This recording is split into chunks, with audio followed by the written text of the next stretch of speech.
बिस्मिल्लाहिर्रहमानिर्रहीम। बच्चों, आज का जो लेक्चर है हमारा वो पिछले लेक्चर ही की कंसिस्टेंसी में है। लास्ट लेक्चर जो हमने पढ़ चुके हैं फंडामेंटल फोर्सेस ऑफ नेचर। कितनी फोर्सेस हमने पढ़ी? 4। पहली ग्रेविटी, फिर इलेक्ट्रोमैग्नेटिक फोर्स, उसके बाद स्ट्रॉन्ग न्यूक्लियर फोर्स और फिर वीक न्यूक्लियर फोर्स। तो आज के लेक्चर में आप उन फोर्सेस का एक मजीद डीप इंसाइट देखेंगे कि ये फोर्सेस कहाँ कहाँ पे कैसे यूज होती।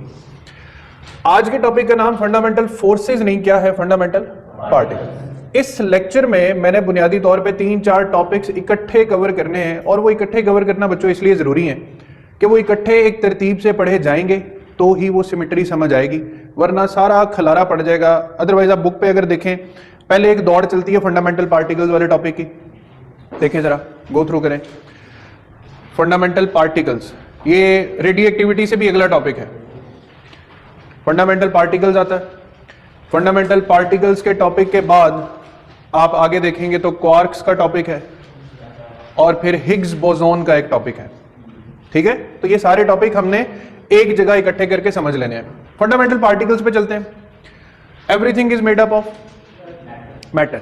लेकिन इस मैटर को क्या हम एटॉमिक थ्योरी से नहीं एक्सप्लेन कर रहे हैं आजकल कि matter is composed of atoms, atom contain orbits and nucleus. What is inside the nucleus? Proton and neutrons. What is outside the nucleus? Electrons. लेकिन केमिस्ट्री की किताब कभी हम खोलें, उसके ना स्टार्टिंग पेजेस पे एक बात लिखी होती कि there are suppose to be more than 100 particles in an atom. पढ़ हम कितने रहे? 3। और किताब क्या लिख रही है? There are suppose to be more than. बड़ी किताबें पढ़े, वो कहते हैं atom is just like a zoo of the particles. क्या आप एटम में एंट्री मारे तो आपको हर नए पिंजरे में नया पार्टिकल नजर आएगा। एटम के अंदर कैसे नजर आएगा? तो साथ साथ याद भी करना है। Matter is divided into 2 types of particles. Number 1 fermions, number 2 bosons. Fermi और बोस ये दोनों साइंसदानों के नाम हैं। इनकी डेवलप की हुई मैथमेटिक्स अबाउट द पार्टिकल्स, यानी वो रियाजी, वो मैथमेटिक्स जिन पे वो जो पार्टिकल्स इसकी रियाजी पे पूरा उतरेंगे उन्हें फर्मियॉन्स कहा जाएगा, और जो इन साइंटिस्ट की रियाजियात पे, मैथमेटिक्स पे पूरा उतरेंगे उन्हें बोसॉन्स कहा जाएगा। मेजर बिग डिफरेंस इनकी स्पिन हाफ इंटेग्रल, यहां पे ऑड इंटेग्रल भी बोला जाता है, हाफ इंटेग्रल भी बोला जाता है। तो जिन पार्टिकल्स का स्पिन अपसाइड डाउन यानी एंटी क्लॉकवाइज या क्लॉकवाइज की कैटेगरी में हो उन्हें क्या कहते हैं? फर्मियॉन्स। और जिन पार्टिकल्स का स्पिन 1 हो या स्पिन 0, या स्पिन हो ही ना, या स्पिन की कैटेगरी 1 हो, उन्हें हम क्या बोलते हैं? बोसॉन्स। तो matter is divided as fermions and bosons. साथ साथ याद रखना है, ये पूरा टॉपिक याद होने में कोई मुश्किल नहीं है। तो matter is divided as fermions and bosons. अब हम सबसे पहले ना बोसॉन्स की एक कैटेगरी को याद करते हैं। बोसॉन्स की 2 कैटेगरीज बना लेते हैं हम, एक वेक्टर बोसॉन और एक कहलाता है स्केलर बोसॉन। स्केलर बोसॉन में आपके टॉपिक का नाम है हिग्स बोसॉन, और वेक्टर बोसॉन में 4 पार्टिकल्स मैंने लिखे हैं, photon, gluon, WZ boson and graviton. Bosons को बच्चों हम फोर्स कैरियर्स भी बोलते हैं, फोर्स कैरियर्स। इसको सिर्फ एक मिसाल से समझाऊंगा मैं। एक एटम के ऑर्बिट में, ये न्यूक्लियस है, ये इलेक्ट्रॉन है।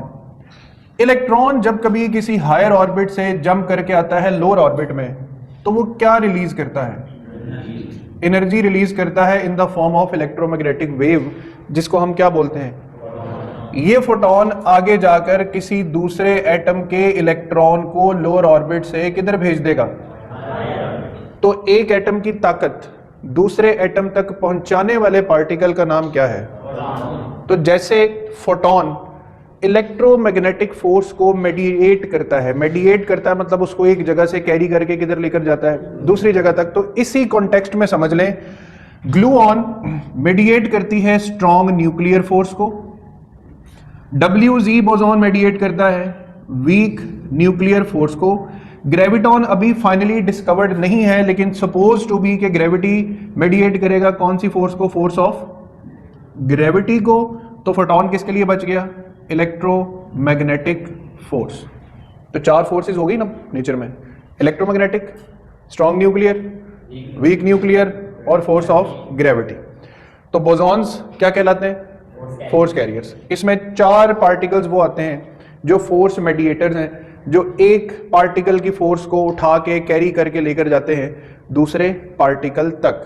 तो matter is divided as fermions and bosons.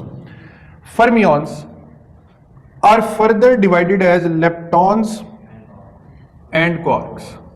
ये अगली 2 कैटेगरीज आ गई। इसमें लेप्टॉन को याद रखना कोई मुश्किल नहीं है। लेप्टॉन की डेफिनेशन क्या है? यहां पर क्या लिखा हुआ है? Strong nuclear force. साथ साथ बोलते रहना, SNF शॉर्ट एब्रीवेशन के तौर पे मैं क्या यूज कर रहा हूं? Strong nuclear force. तो बच्चों, वो पार्टिकल्स जिन पे स्ट्रॉन्ग न्यूक्लियर फोर्स अमल नहीं करेगी या अमल नहीं करती या दायरे इख्तियार नहीं रखती, उन पार्टिकल्स को कहा जाता है लेप्टॉन्स। क्या कहा जाता है? लेप्टॉन। इसमें अल मशहूर पार्टिकल इलेक्ट्रॉन, इसका नाम पढ़े म्यूऑन है, बट आप इसे याद रखेंगे एक बड़ा इलेक्ट्रॉन है। फिर ये नाम TAUN टाउन है, लेकिन ये उससे भी बड़ा इलेक्ट्रॉन है। यानी ये तीनों नाम जो मैंने यहां पर लिखे हुए हैं, ये बुनियादी तौर पे इलेक्ट्रॉन्स हैं। बुनियादी तौर पे इलेक्ट्रॉन्स हैं। हल्का इलेक्ट्रॉन, भारी इलेक्ट्रॉन, उससे भी भारी इलेक्ट्रॉन। ये तीनों इलेक्ट्रॉन्स के साथ एक एक और जर्रा भी जुड़ा होता है, जिसे कहते हैं इलेक्ट्रॉन न्यूट्रिनो, म्यूऑन न्यूट्रिनो। ये जो V का सिंबल है, ये न्यूट्रिनो के लिए हमेशा यूज होता है। और एक टाउन न्यूट्रिनो। यानी टोटल कितने पार्टिकल्स हो गए? 6। बुनियादी कितने हैं? 3। उनके साथ साथ एक और भी खास किस्म का पार्टिकल जुड़ा हुआ है जिसे न्यूट्रिनो बोलते हैं। तो लेप्टॉन्स की पहचान क्या है? वो पार्टिकल्स जिन पे क्या एक्ट नहीं करती? Strong nuclear force. Matter is divided as fermions and bosons. Fermions divided as leptons and what is the identification of leptons? They do not experience strong nuclear force. अब what are quarks? 1964 में 3 अदद scientist, जिसमें हमारे Pakistani scientist doctor Abdul Salam भी मौजूद थे, उन्होंने nucleus को फर्दर जो है वो यूं कह लो एक्सप्लोर करते हुए एक थ्योरी प्रेजेंट की जिसको इलेक्ट्रोवीक थ्योरी कहा जाता है। और वो इलेक्ट्रोवीक थ्योरी जो है ये 6 किस्म के ज़र्रात पर मुश्तमिल है। इनका मेजर नेम है क्वार्क। ये 3 जोड़ों में एग्जिस्ट करते हैं। अप डाउन क्वार्क पहला पेयर है, चार्म स्ट्रेंज क्वार्क दूसरा पेयर है, टॉप बॉटम ये तीसरा पेयर ऑफ द क्वार्क्स है। फर्क क्या है इनमें? फर्क आपको इसलिए जानने की जरूरत पड़ेगी, अगर आप अप और डाउन के चार्जेस देखो, +2/3 और -1/3 ऑफ इलेक्ट्रिक चार्ज। और यहां पे ये भी याद रहे इलेक्ट्रिक चार्ज पड़ा हुआ कई दफा, सैकड़ों दफा पड़ा हुआ है, 1.6 10 की पावर -19 कूलम। तो इतने चार्ज का 2/3 किस पे है? अप क्वार्क पे। -1/3 किस पे है? तो बाकी तमाम क्वार्क के चार्जेस पे तो देखो रिपीट ही किए हुए मैंने। तो अगर चार्जेस रिपीट हो रहे हैं तो ये डिफरेंट कैसे हैं? ये डिफरेंट बिल्कुल ऐसे हैं जैसे मैंने ये कहा कि ये इलेक्ट्रॉन है, ये भी इलेक्ट्रॉन है, ये भी इलेक्ट्रॉन है, मगर वजन का फर्क है, हल्का, भारी और सबसे भारी। तो ये सबसे हल्के क्वार्क्स, ये उससे भारी, और ये वाले सबसे भारी क्वार्क्स। इनमें फर्क किस चीज का पड़ जाता है? फिर से मास का फर्क पड़ जाता है। अब ये जो क्वार्क्स हैं नेचर में कभी अकेले ऑब्जर्व नहीं हुए। ध्यान से ये बात सुननी है, बुक पढ़ोगे, थ्योरी पढ़ोगे, मिल जाएगी। ये तमाम क्वार्क्स, 6 के 6 क्वार्क्स जिंदगी में कभी किसी रिसर्च में अकेले डिस्कवर नहीं हुए। ये हमेशा कॉम्बिनेशन में डिस्कवर हुए हैं। यानी एक क्वार्क किसी दूसरे क्वार्क के साथ घर बसा के बैठा हुआ, और जब ये कॉम्बिनेशन बनाते हैं तो उस कॉम्बिनेशन को बोलता जाता है हेड्रॉन्स। हेड्रॉन्स की पहचान बिल्कुल लेप्टॉन से उलट है। वो पार्टिकल्स जो स्ट्रॉन्ग न्यूक्लियर फोर्स एक्सपीरियंस करते हैं उन्हें कहा जाता है हेड्रॉन्स। तो लेप्टॉन्स का ऑपोजिट क्वार्क्स नहीं है, लेप्टॉन्स का एक्चुअल ऑपोजिट क्या बने? हेड्रॉन्स। यानी स्ट्रॉन्ग न्यूक्लियर फोर्स की कैटेगरी में डाल लो दोनों को। जो एक्सपीरियंस ना करें वो क्या बन जाएंगे? और जो कर लेंगे हेड्रॉन्स। मैंने क्या कहानी घड़ी कि क्वार्क्स कभी अकेले एग्जिस्ट, कॉम्बिनेशन में करते हैं। कॉम्बिनेशन 2 का भी हो सकता है, 4 का भी हो सकता है, 3 का भी हो सकता है, लेकिन अब तक सबसे ज्यादा कॉम्बिनेशन जो देखे गए हैं वो या 2 क्वार्क्स का कॉम्बिनेशन है या 3 क्वार्क्स का कॉम्बिनेशन है। 3 क्वार्क्स का कॉम्बिनेशन बने तो ऐसे जर्रों को बोला जाता है बेरियॉन्स, दो क्वार्क्स का कॉम्बिनेशन बने तो ऐसे जर्रों को बोला जाता है मीजॉन्स। बेरियॉन्स से आपको ज्यादा लगाव इसलिए भी हो जाएगा कि इसमें मैंने पहला पार्टिकल क्या लिखा है, दूसरा क्या लिखा है, यानी हमारे प्रोटॉन और न्यूट्रॉन्स किसकी कैटेगरी में आते हैं। अब गौर से बात सुनना, इसके ऊपर 3Q लिखा हुआ है, यानी ये प्रोटॉन और न्यूट्रॉन तीन तीन क्वार्क से मिलकर बने। तो याद रखना बच्चों, प्रोटॉन और न्यूट्रॉन फंडामेंटल पार्टिकल्स नहीं है, ये तो खुद किसी से बने हुए हैं। किसी और से बनने वाला पार्टिकल फंडामेंटल कैसे हो सकता है, बुनियादी जर्रा कैसे हो सकता है, वो तो आगे फिर उसकी बुनियाद में कोई और पार्टिकल्स बैठे हुए हैं। तो proton is made up of 3 quarks. कौन से 3 क्वार्क्स, ये कॉम्बिनेशन याद रख लेना। A proton is made up of 2 up quarks and 1 down quark. A neutron is made up of 2 down quarks and 1 up quark. ये कॉम्बिनेशन आगे क्या क्या गुल खिलाता है वो देखो। अप पे चार्ज कितना है, +2/3। आगे E लिखना जरूरी है। डाउन पे कितना चार्ज है, -1/3। Proton is made up of 2 up and 1 down. 2 दफा अप का चार्ज लिखते हैं, 1 दफा डाउन का चार्ज लिखते हैं। थोड़ा सा मेंटल कैलकुलेशन कर लो। 2/3 +2/3 -1/3 इज 3/3। 3 से 3 क्या हो जाएगा, एंड पे बचेगा क्या।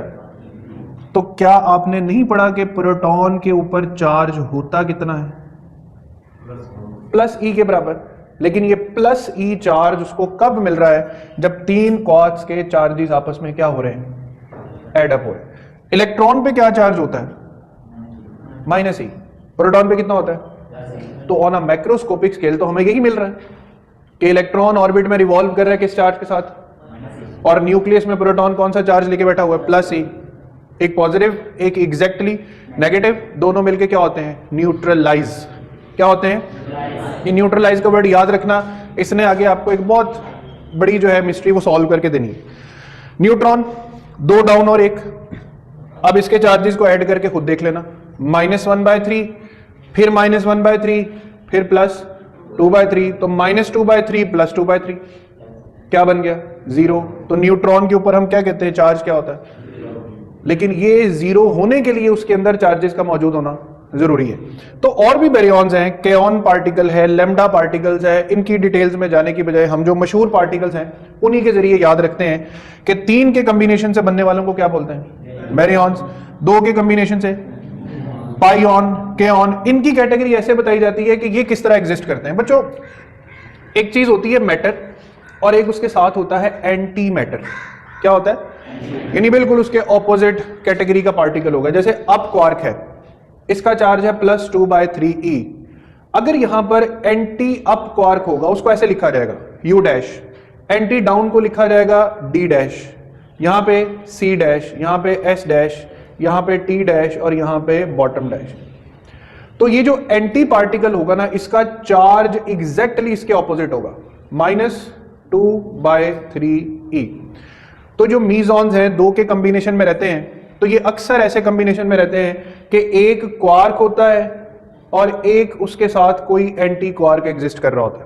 जैसे एक मीजॉन कैसे बन सकता है, ये एक अप से और एक एंटी डाउन के जोड़े से बन सकता है, यानी इसमें एक क्वार्क का हिस्सा होगा और एक उसके एंटी क्वार्क का हिस्सा होगा। सो मीजॉन्स की कैटेगरी ये भी न्यूक्लियस में एग्जिस्ट करती है, और ये कितने कॉम्बिनेशन से बनी हुई है, 2 क्वार्क्स। मैटर, दोबारा तरतीब पे आ जाओ। Matter divided as fermions and boson. What are force carriers? Answer is boson. Which have spin 1/2? Fermions. Particles that do not experience strong nuclear force?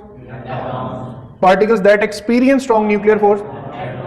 How many flavors of quarks are there? The answer is 6. 2, 4 और 6। ये flavors का word भी use होता है, types का word भी use होता है। How many types of quarks? 6 quarks. Up, down, charm, strange, top, bottom. What are the heaviest quarks? Top, bottom. What are the lightest quarks? Which one is the lightest lepton? Which one is the heaviest lepton? Tauon. तो यहां पर हमारे पास बेरियॉन्स, मीजॉन्स, ये category finalise हो गई।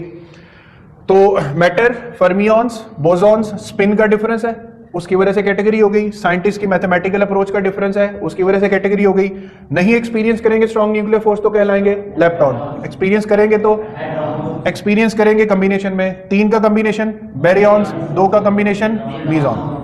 अब एक बड़ी मजे की कहानी सुनाता हूं। देखो बैरियॉन्स ने मिलकर बनाया प्रोटॉन, और ये प्रोटॉन और न्यूट्रॉन क्या मिलके न्यूक्लियस नहीं बनाते? न्यूक्लियस के साथ अगर आके अटैच हो जाए इलेक्ट्रॉन तो न्यूक्लियस किस चार्ज पे चला गया? इलेक्ट्रॉन किस पे चला गया? नेगेटिव। अब बच्चों न्यूक्लियस में एक प्रोटॉन के साथ दूसरे प्रोटॉन को जोड़ के किसने बिठाया है? स्ट्रॉन्ग न्यूक्लियर फोर्स ने। किसने बिठाया? इसने अपना काम ठीक से अंजाम दिया तो बना न्यूक्लियस, तो बना। इसका काम है न्यूक्लियस बनाना, लेकिन इसका काम एटम बनाना नहीं है। ये न्यूक्लियस तक इसकी हदबंदी है। उसके बाद इलेक्ट्रॉन को न्यूक्लियस से जोड़ने का काम किस फोर्स का है? Electromagnetic force which act between charges, positive charge and negative charge. तो एक एटम को बनाने में, तश्कील देने में 3 फोर्सेस का हाथ लग रहा है। एक वीक न्यूक्लियर, ये भी दरमियान में एग्जिस्ट करेगी क्योंकि ये न्यूक्लियर फोर्स है। दूसरी, और फिर उसको एटम तक तो जो है वो आवाज देने के लिए इलेक्ट्रोमैग्नेटिक फोर्स। अब मेरी बात ध्यान से सुनना, एक एटम जब किसी दूसरे एटम से मिलता है, केमिस्ट्री उसे बॉन्ड बनाना कहती। 2 एटम्स का मिलना मॉलिक्यूल कहलाता है। अब मॉलिक्यूल तब बनता है जब चार्जेस की अट्रैक्शन हो। पॉजिटिव किसको खींच रहा हो? पानी का भी एक मॉलिक्यूल है ना, H2O, और हम कहते हैं ये एक पोलर मॉलिक्यूल है। पोलर मतलब ऑक्सीजन ने इलेक्ट्रॉन्स को ज्यादा अपनी तरफ खींचा हुआ है, तो ऑक्सीजन नेगेटिव पोलराइजेशन में है और हाइड्रोजन पॉजिटिव। तो मॉलिक्यूल बना ना, लेकिन किस वजह से बना? जब चार्जेस के दरमियान फोर्स एग्जिस्ट कर रही है, और वो फोर्स कौन सी है? तो एटम बनाती है इलेक्ट्रोमैग्नेटिक फोर्स, एटमों को जोड़ के मॉलिक्यूल बनाती है इलेक्ट्रोमैग्नेटिक फोर्स, मॉलिक्यूल्स को आपस में जोड़ जोड़ के मैक्रोमॉलिक्यूल्स बनाती है, तो भी मैक्रोमॉलिक्यूल्स। बायोलॉजी की तरफ जा रहा हूं मैं, बायोलॉजी की तरफ। अब मैक्रोमॉलिक्यूल्स जोड़ जोड़ के ऑर्गेनेलीज बनाते हैं। न्यूक्लियस में पाए जाने वाले जो अजसाम होते हैं, वो ऑर्गेनेलीज बनाने में भी कौन सी फोर्स पेश कर रहा है? Electromagnetic force. ऑर्गेनेलीज ने कंबाइन होकर एक न्यूक्लियस बनाया, न्यूक्लियस ने जुड़ के एक सेल बना दिया। वो पूरा सेल, जिसे आप यूनिट ऑफ लाइफ बोलते हैं, कौन सी फोर्स हैंडल कर रही है? सेल्स के जुड़ने से, कॉम्बिनेशन से क्या बनते हैं? टिश्यूज। टिश्यूज को कौन गवर्न कर रहा है? Electromagnetic force. टिश्यूज के जुड़ने से क्या बनता है? ऑर्गन। ऑर्गन किससे बना? Electromagnetic force. ऑर्गन्स के जुड़ने से बाजू, सर, पांव, हाथ सब कुछ जुड़ गया, इंडिविजुअल बन गया। ये पूरा इंडिविजुअल, आपका मेरा इंडिविजुअल जो जात है, इसको एक स्ट्रक्चर में खड़ी करने वाली फोर्स अभी भी कौन सी है? लेकिन अब मेरा जिस्म जो मास रखता है, जमीन से कैसे जुड़ा है? अब आती है दरमियान में फोर्स ऑफ ग्रेविटी। तो ये पूरी कहानी ऐसे जुड़ी है कि अगर पहली फोर्स ही इनकार कर देने का, I am busy, I can not do work, तो स्ट्रॉन्ग न्यूक्लियर फोर्स के कबाड़ा होने से किसका कबाड़ा हो जाना? तो there is no nucleus, there is no atom, and if there is no atom there is nothing, because we define that matter is made up of atoms. यहां तक समझ आई बात की? मैंने यहां पर एक वर्ड बोला था, न्यूट्रलिटी। क्या बोला था? कि हर चीज न्यूट्रलाइज होने की तरफ जाती, और ये यूनिवर्स की सिमेट्री भी है। कोई एटम अपने आप को चार्ज नहीं रहने देना चाहता। आपने बालों में कंघी करके कोई इलेक्ट्रॉन इधर उधर कर भी दिए, तो कंघी क्या सदाबहार चार्ज रहती है? थोड़ी देर बाद कंघी बालों को नहीं खींच रही होती। मतलब क्या हो गया? न्यूट्रलाइजेशन हो गई।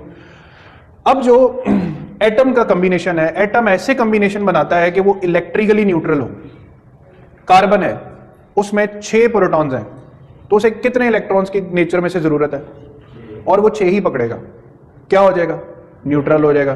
तो उसने कॉम्बिनेशन तो बनाया, मगर किस रास्ते को फॉलो करते हुए कि मैंने क्या होना है?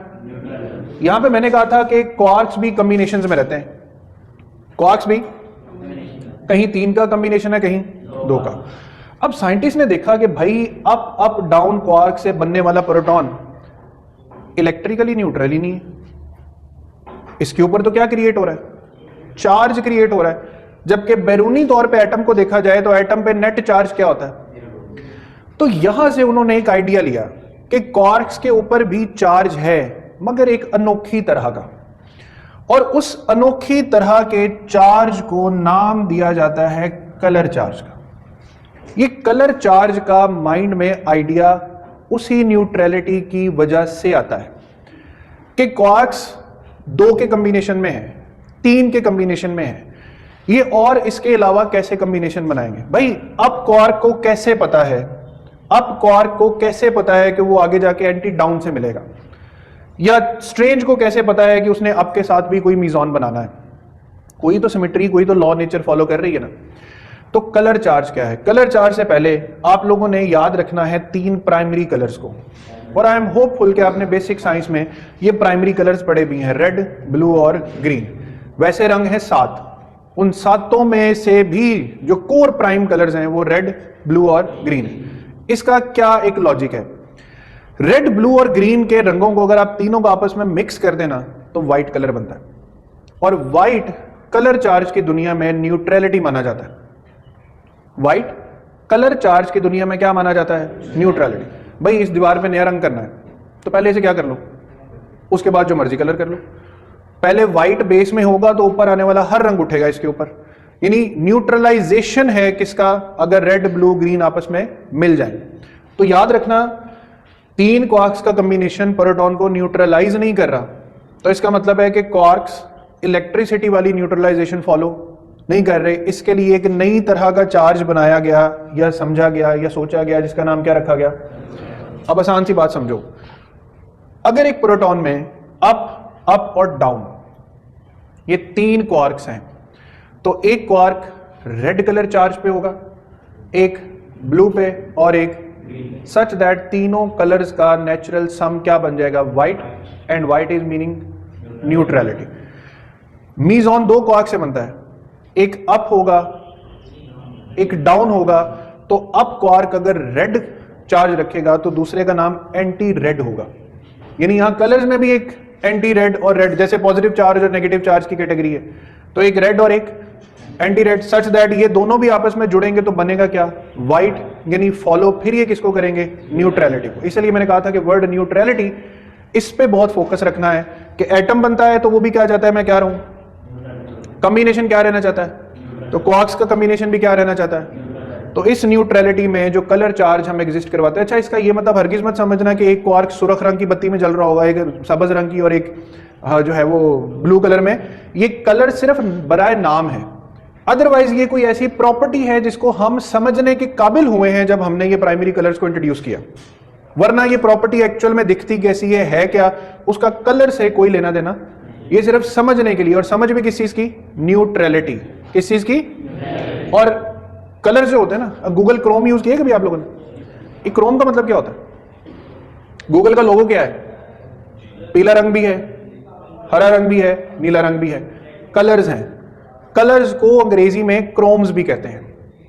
क्या कहते हैं? कलर्स को पढ़ने के लिए आप वर्ड क्रोम भी यूज कर सकते हैं। क्या यूज कर सकते हैं? तो कलर चार्ज को स्टडी करने के लिए हम फिजिक्स की जो ब्रांच पढ़ते हैं उसको बोलते हैं QCD, quantum chromodynamics. Chromo मतलब कलर्स, किसको पढ़ रहे हैं? कलर चार्ज को। और आखिरी 2 मिनट सिर्फ आपके, मुझे ये बताओ इलेक्ट्रॉन और प्रोटॉन में से वजनी पार्टिकल कौन सा है? प्रोटॉन बहुत हैवी है। देखो दोनों पे चार्ज तो सेम है, दोनों पे चार्ज तो, लेकिन इनका मास सेम। इस मास के पजल को हल करता है वो पार्टिकल जिसे बस हमने शुरू में एक दफा नाम लिया था, क्या? Higgs boson. हिग्स बोसॉन असल में कायनात में एक फील्ड की शक्ल में एग्जिस्ट कर रहा है। जैसे मैं मिसाल दूं, क्या यहां टेम्परेचर एग्जिस्ट कर रहा है? आप यहां से पूरा साहिवाल घूम फिर लें, टेम्परेचर आपकी जान छोड़ेगा? आप अंटार्कटिका चले जाएं, टेम्परेचर आपकी जान छोड़ेगा? तो ये इसे कहेंगे टेम्परेचर फील्ड। जितने मर्जी टुर जाओ, टेम्परेचर नाल नाल है। तो ये भी एक फील्ड है नेचर में, यूनिवर्स में। अब जैसे आखिरी मिसाल, मुझे अंदाजा हो रहा है कि क्या गुजर रही है तुम लोगों के दिल पे। कुछ बच्चों ने बड़ी मोटी जैकेटें पहनी हुई हैं और कुछ माशाल्लाह खान साहब जैसे तुंदो तवाना बारीक जी शर्ट पा के बैठे हुए। तो क्या टेम्परेचर फील्ड सबको एक जैसा मुतासिर कर रही है? कोई बहुत ठंड महसूस कर रहा है, कोई कम ठंड महसूस कर रहा है। यही काम है हिग्स फील्ड का। ये किसी पार्टिकल को हैवी कर देती है, किसी पार्टिकल को लाइटर रहने देती है। इट डिपेंड्स कि जो पार्टिकल जितना इस फील्ड के साथ, ऐसा देसी जबान में कहूंगा, जितना इस फील्ड के साथ मुंह मारी करेगा ना, वो उतना वजनी हो जाएगा। और जो इस फील्ड के साथ कोई लेन देन नहीं रखेगा, वो नियरली मास लेस रहेगा। इलेक्ट्रॉन का मास कम क्यों है? ये हिग्स फील्ड के साथ खान साहब की तरह बिहेव करता है, इतने उसको खातिर में नहीं लाता, इसलिए उसका मास क्या रह गया? कम रह गया।